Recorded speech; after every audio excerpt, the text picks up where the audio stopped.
कभी प्यार नहीं लिखा था, लेकिन सभी कुत्ते इस कार को बहुत प्यार करते थे। इस कहानी में एक नया मोड़ आने वाला था। अगली सुबह एक रईस आदमी इनके पास आता है। आदमी की नजर इस कार के ऊपर पड़ती है जो सभी कुत्तों से हट्टा कट्टा लग रहा था। आदमी ने उन सबको खरीद लिया था, लेकिन इस कार बहुत ज्यादा उदास था। उन लोगों ने अपनी गाड़ी पर बहुत सारा सामान लादा हुआ था। आदमी सभी कुत्तों को भागने के लिए कहता है, लेकिन इस कार में उसके साथी उस गाड़ी को नहीं खींच पा रहे थे क्योंकि उस गाड़ी में काफी ज्यादा सामान था। तभी वही बूढ़ा आदमी इस कार को देखता है। इस कार जी जान लगाकर गाड़ी को खींच रहा था। तभी आदमी इस कार को मारने जा रहा था। वो जैसे इस कार को मारता है तो बूढ़ा आदमी सामने आ जाता है। इस कार बहुत ज्यादा डर गया था। बूढ़ा आदमी इस कार की आंखों में देखता है, फिर उस आदमी से कहता है, तुमने अपनी गाड़ी पर इतना सारा सामान लादा हुआ है, वो जानवर उतना ही सामान खींच सकते हैं जितना उनके बस में होगा। यह आदमी कहता है, मैंने उन सभी कुत्तों को पैसों में खरीदा है, तुम कौन होते हो मुझे सलाह देने वाले। वो आदमी उस बूढ़े आदमी की एक बात नहीं सुनता। अब इस कार और उसके सभी साथी गाड़ी को कैसे भी खींचकर आगे बढ़ाते हैं। इस कार और उसके साथियों का ये सफर बहुत ही ज्यादा कठिन होने वाला था, क्योंकि वो आदमी इस कार को अब इस कार ऐसे रास्ते से जा रहा था जिसमें वो खुद को कमजोर महसूस कर रहा था, क्योंकि इन लोगों ने गाड़ी पर बहुत सारा सामान लाद रखा था। आदमी जोर से कुत्तों पर चिल्लाता है, लेकिन बेचारा इस कार और उसके साथी कुछ नहीं कर सकते थे, जिस वजह से कुत्ते का पैर फिसल जाता है और वो गाड़ी पीछे की तरफ जाने लगती है। आदमी नीचे गिर जाता है, लेकिन इस कार ने इस पूरी गाड़ी के वजन को अपने पैरों से रोक रखा था। सभी कुत्ते थक चुके थे। आदमी गुस्से से सभी कुत्तों को कोड़े मारने लगता है। कुत्ते इस कार को भागने के लिए बोल रहे थे, लेकिन इस कार पूरी तरह से थक चुका था। ये आदमी एक नदी में सोना ढूंढने जा रहा था। तभी वो इस कार को पकड़कर घसीटने लगता है। सभी कुत्ते उस आदमी पर भौंकने लगते हैं, क्योंकि वो कुत्ते इस कार से बहुत ज्यादा प्यार करते थे। आदमी इस कार को जोर से लात मारता है और गन निकालकर इस कार को शूट करने जा रहा था, लेकिन तभी वही बूढ़ा आदमी यहाँ पर आ जाता है और कहता है, तुम्हारे अंदर कोई रहम नाम की चीज ही नहीं है। बूढ़ा आदमी उसे धक्का मार देता है। उस बूढ़े आदमी ने इस कार को छुड़ा लिया था, लेकिन बाकी के कुत्तों के लिए ये सफर बहुत ही दर्द भरा था, क्योंकि इस कार अब इनसे दूर हो चुका था।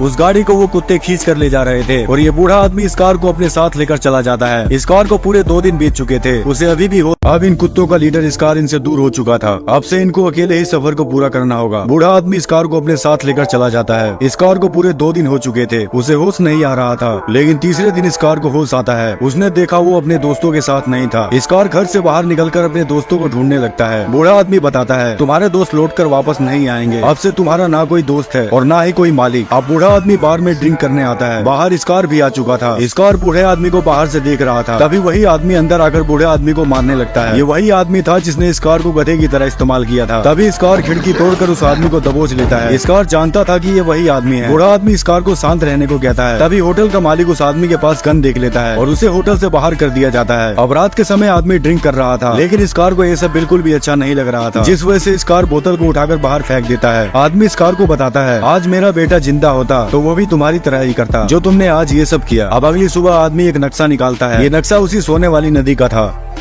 अब इस कार और बूढ़ा आदमी दोनों निकल पड़ते हैं उसी नदी की तरफ। इस कार ये नजारा देखकर बहुत ज्यादा खुश था। इस कार को फिर से एक अच्छा साथी मिल चुका था और ये आदमी उसी बूढ़े आदमी के घर आता है। इसे वही सोने वाली नदी का नक्शा मिल जाता है। इस कार ने ऐसी जगह पहले कभी नहीं देखी थी। दोनों उस नदी के पास आ चुके थे। तभी इस आदमी को नदी में एक सोने का टुकड़ा मिलता है। आदमी उस सोने के टुकड़े को देखकर बहुत ज्यादा खुश होता है और वो इस कार को दिखाता है। इस कार भी पानी में सोना ढूंढने लगता है। तभी इस कार पानी से एक बड़ा सा सोने का टुकड़ा निकालता है, लेकिन वो आदमी इस कार की तरफ नहीं देख रहा था, जिस वजह से इस कार टुकड़े को फेंक देता है। अब इस कार किसी जानवर को देखता है और भागकर उसका पीछा करने लगता है, लेकिन आगे चलकर उसे एक रास्ते में भालू मिलता है। इस कार उस भालू से बहुत ज्यादा डर रहा था। तभी वो दूसरे रास्ते से उस जानवर का पीछा करने लगता है। इस कार को जंगल में एक भेड़िया मिला था। ये एक मादा भेड़िया थी और यहीं से इस कार की लव स्टोरी शुरू होती है। इस कार रात के समय उसी भेड़िए को याद कर रहा था। इस कार को उस भेड़िए से प्यार हो चुका था। अगली सुबह इस कार उन्हीं भेड़ियों के पास जाता है। ये भेड़िए एक सुअर का शिकार करने वाले थे, लेकिन तभी एक भेड़िए का पैर फिसल जाता है और वो पानी में डूबने लगता है। सभी भेड़िए उस भेड़िए को बचाने के लिए उसका पीछा कर। अब इस कार कूदकर भेड़िए के पास जाता है और अपने दांतों से लकड़ी को बाहर खींचने लगता है, लेकिन तभी लकड़ी टूट जाती है। इस कार हार मानने वालों में से नहीं था। वो लकड़ी के नीचे घुसकर लकड़ी को अपने कंधों पर उठा लेता है और बाहर की तरफ खींचने लगता है। इस कार में अभी भी वो जोश और जुनून बाकी था। इस कार उस भेड़िए को बचा लेता है। सभी भेड़िए इस कार को ध्यान से देख रहे थे। अब इस कार भेड़ियों का दोस्त बन चुका था। मादा भेड़िए से इस कार को प्यार हो चुका था। इस कार पूरा दिन भेड़ियों के साथ खेलता था और बूढ़े आदमी के लिए खाने के लिए मछली लाता था। इस कार केवल रात के समय इस बूढ़े आदमी के पास आता था। आदमी कहता है, इस कार तुमको अब नए और अच्छे दोस्त मिल चुके हैं और तुम्हारे पास अब समय भी नहीं रहता कि मेरे साथ कुछ समय बिता सको। लेकिन इस कार बिल्कुल भी नहीं बदला था। वो अपनी इस जिंदगी को खुलकर जीना चाहता था। अगली सुबह वही मादा भेड़िया इस कार को बुलाने आती है। बूढ़ा आदमी कहता है कि देखो इस कार तुम्हारा प्यार तुम्हें बुला रहा है। इस कार भेड़िए के साथ चला जाता है। धीरे धीरे समय बीत रहा था और अब इस कार भेड़ियों के परिवार का हिस्सा बन चुका था, लेकिन ये आदमी बिल्कुल अकेला हो चुका था। अब बूढ़ा आदमी यहाँ से जाने का फैसला करता है। वो कहता है, इस कार मुझे अब चलना होगा। मैं जानता हूँ कि तुम्हें थोड़ा दुख हो रहा होगा, लेकिन तुम्हारे पास तो अब तुम्हारा परिवार है।